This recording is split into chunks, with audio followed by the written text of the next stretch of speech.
Hi, I'm Nick Langford. I'm the Economic Development Director for the City of Delaware, Ohio. We're a municipality of about 50,000 in the Columbus metro area, which is about 2.5 million people, and always growing. I've been with GSLI going on year 2 now. We joined because we wanted to get better qualified leads and ultimately get our organization, our city, in front of more and more businesses that are looking to grow and expand. And so really wanted to join to sort of enhance our leads and kind of give us a bigger reach into other sectors and other states, and honestly to bring us international.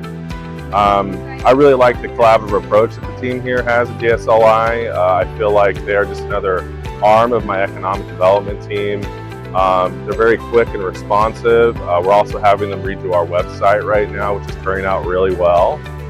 And I would absolutely recommend other cities, regions, counties to join GSLI because they really are just like another member of your team.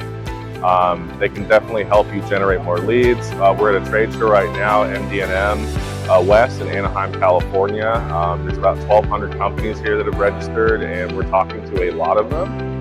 And so really it just kind of gets your city, your municipality, your county or your regional organization just in front of more and more businesses and companies who are looking to expand and grow.